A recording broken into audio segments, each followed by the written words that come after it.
The first sign of trouble in the town of Crestfall wasn't the frost that bit the edges of the autumn leaves, nor the unusual stillness in the high mountain passes.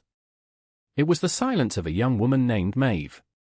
At 21, she had been cast out by her own kin, a quiet dismissal that echoed louder than a slammed door, and the town had inherited that disapproval like a piece of dusty furniture. They watched her from the windows of the general store and the smoky entrance of the smithy, a slender figure with hair the color of dried wheat, always accompanied by a formidable German shepherd whose amber eyes missed nothing. Her name was spoken in hushed tones, a mixture of pity and suspicion.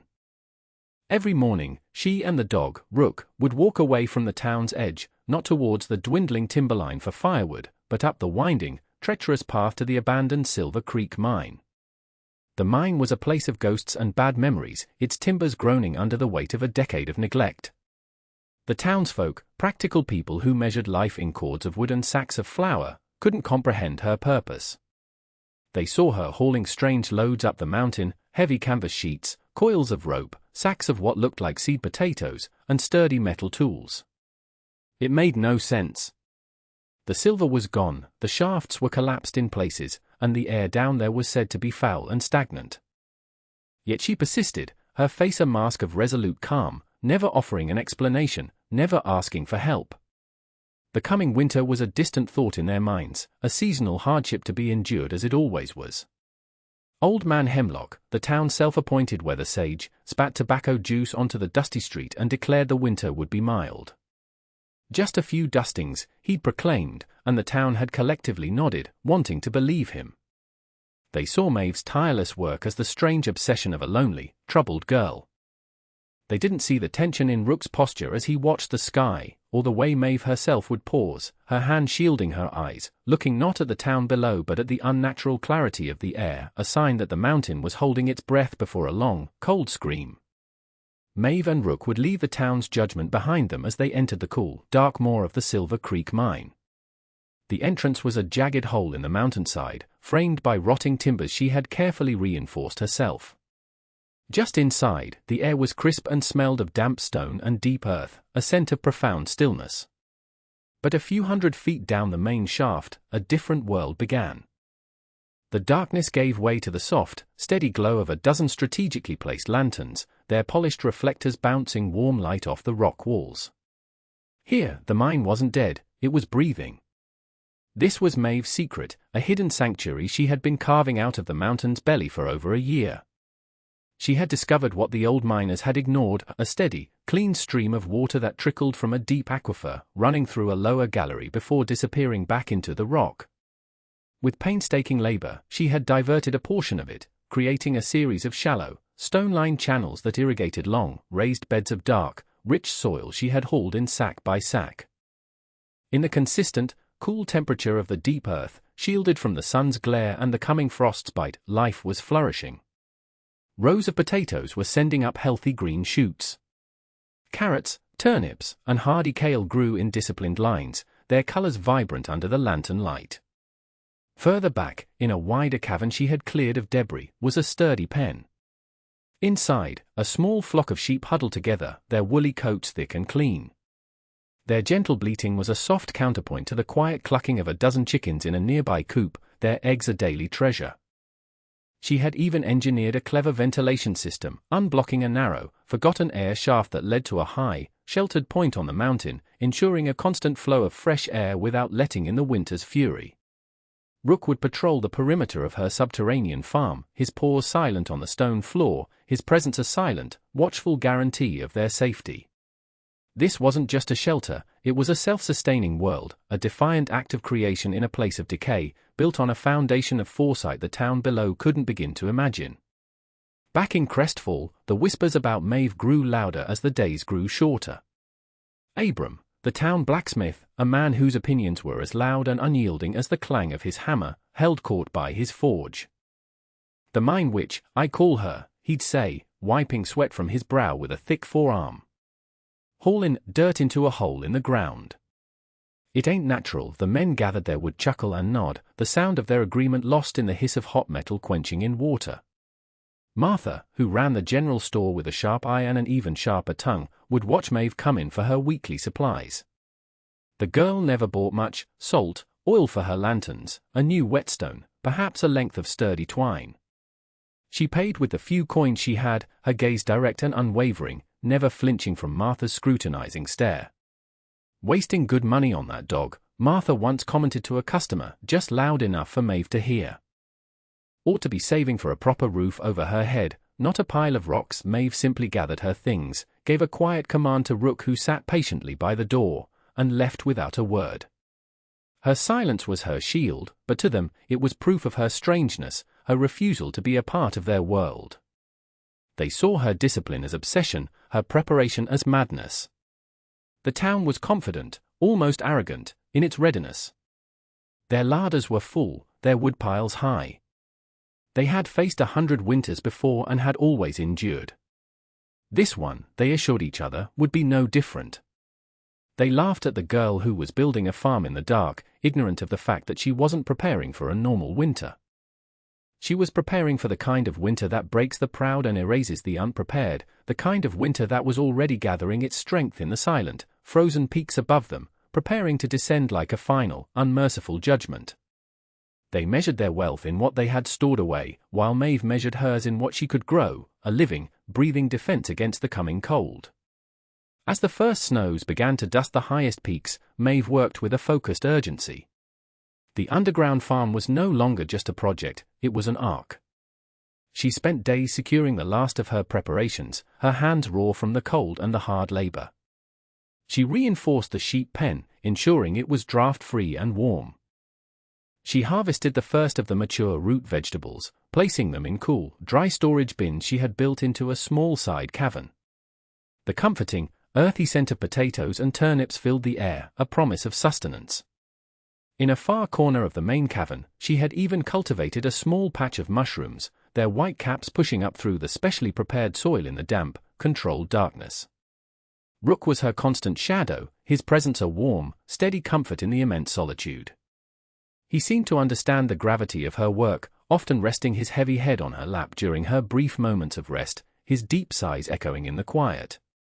He was more than a guard, he was the keeper of her secrets, the silent witness to her resilience. When the first true storm finally swept down from the mountains, it was with a sudden, shocking ferocity. It wasn't the gentle dusting old man Hemlock had predicted. It was a thick, wet, heavy blanket of snow that fell for 3 days without pause, driven by a wind that howled like a hungry wolf. In her mind, Maeve was safe. She could hear the muffled scream of the storm through the rock, a distant, powerless rage. She lit an extra lantern, the warm glow pushing back the deep shadows, and checked on her animals. The sheep chewed their cud placidly, and the chickens were nestled in their coop, unbothered. She felt a profound sense of security, a peace born not of ignorance, but of relentless, solitary effort. She had built this sanctuary with her own 2 hands, turning a place of abandonment into a haven of life. The world outside could rage, but in the heart of the mountain, she and Rook were safe, surrounded by the quiet, miraculous bounty of her hidden farm. The storm that fell upon Crest Fall was not a storm, it was a siege.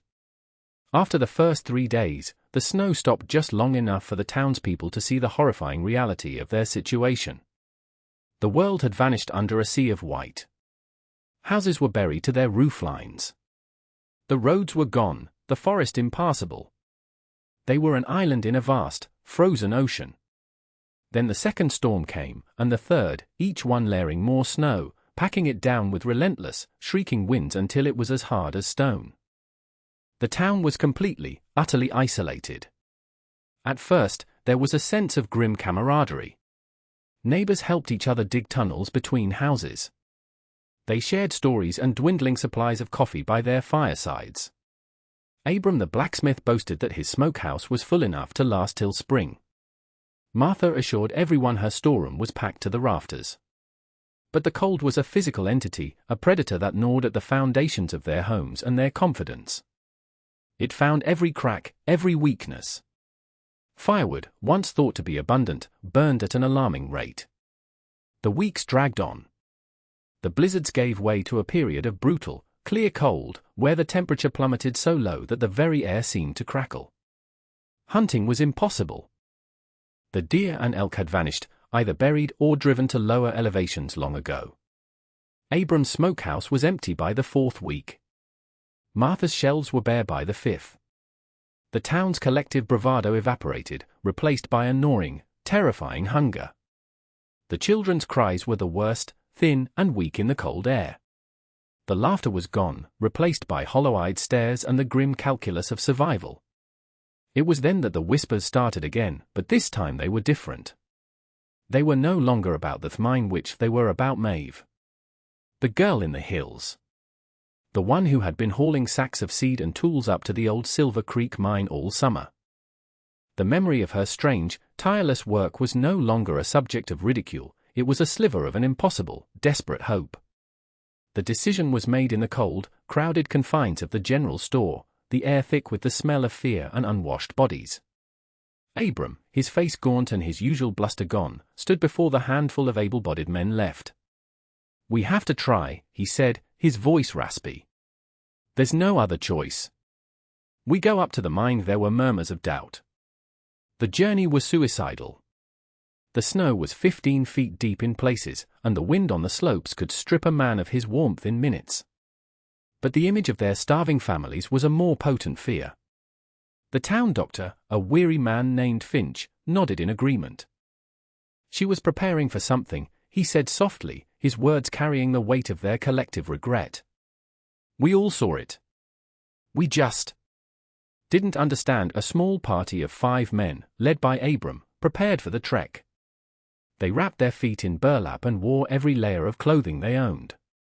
They carried empty sacks and a desperate prayer. The journey was a nightmare. The wind was a physical blow, driving frozen particles of snow into their eyes and lungs. They sank to their chests with every step, fighting for each yard. More than once, a man fell, ready to give up, only to be hauled back to his feet by the others. They were driven by a single, flickering image, the quiet, determined girl they had mocked for months. They had called her a fool for turning her back on the town. Now, they were crawling back to her, begging for the salvation she might have hidden in a place of darkness. After hours that felt like days, they finally reached the ridge overlooking the mine entrance. They were exhausted, half frozen, and on the verge of collapse. They saw the dark opening in the snow-covered rock face, a faint, impossible warmth seeming to emanate from it. As they stumbled closer, a figure emerged from the shadows. It was the German shepherd, Rook, silent and imposing, blocking their path. And then, behind him, holding a lantern that cut through the swirling snow, was Maeve.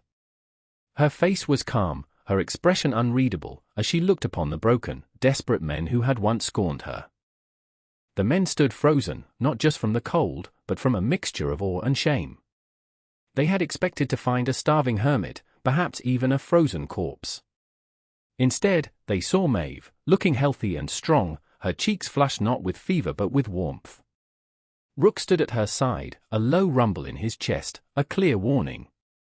Abram took a stumbling step forward, his hands raised in a gesture of peace. "Maeve," he croaked, his voice cracking. We need help. The town. We're starving." Maeve looked at the 5 men, their faces etched with desperation and frostbite. She saw past the blacksmith who had called her a witch, past the others who had laughed along with him. She saw the raw, human need in their eyes. With a quiet nod, she gave a soft command to Rook, who instantly relaxed his posture and stepped aside. "Come inside," she said, her voice steady. She turned and led them into the mine. The transition was breathtaking. One moment they were in a howling, monochrome world of ice and wind, the next they were in a place of warmth, light, and life. The air was humid and smelled of damp earth, growing things, and livestock. Their eyes, accustomed to the blinding white outside, struggled to adjust to the golden glow of the lanterns. They saw the impossible, long, neat rows of green vegetables thriving in the heart of the mountain. They heard the gentle bleating of sheep and the soft clucking of chickens. In the center of the main cavern, a small, efficient stove radiated a comforting heat, a pot of something savory simmering on its surface. The men stared, speechless. It was a miracle, a secret world of abundance hidden beneath a mountain of death. Abram sank to his knees, his body overwhelmed by the sudden warmth and the sheer, humbling reality of what she had built. "My God," he whispered, the words catching in his throat. "What is this place?" Maeve looked at him, her expression softening for the first time. "This is survival," she said simply. It was a world they had mocked, and it was about to become the only thing that kept them alive. Maeve ladled thick, hot mutton stew into bowls and handed them to the men. They ate like starving animals, their hands shaking, the warmth of the food spreading through their frozen bodies. They didn't speak, too consumed by the primal need for sustenance. As they ate, their eyes darted around the cavern, taking in the incredible details of her creation, the clever irrigation channels, the well-tended animal pens, the neat stacks of harvested vegetables. It was a system of such profound ingenuity and foresight that it shamed their own short-sightedness. When they had finished, Dr. Finch finally found his voice. "Maeve," he said, his tone full of a new, deep respect. "Why? Why did you do all this? How could you have known?" Maeve was quiet for a long moment, stirring the pot on the stove. Rook came and rested his head on her knee, as if sensing the weight of her memories. "When I was a little girl," she began, her voice low and even, "my family was caught in a winter like this. Up north. We were traveling, and another town turned us away. Said they didn't have enough for their own." She paused, her gaze distant. "My parents. They didn't make it. They starved, trying to keep me warm. I survived. But I promised myself. I promised them. I would never be helpless again. I would never be at the mercy of a locked door or a hard winter." Her words landed with devastating weight. This wasn't about eccentricity or madness. This was about trauma, about a vow made by a terrified child who had survived the unthinkable. Her obsessive preparation was not a rejection of humanity, but a desperate, lifelong effort to protect it within herself. Abram looked down at his empty bowl, his face a mask of profound regret.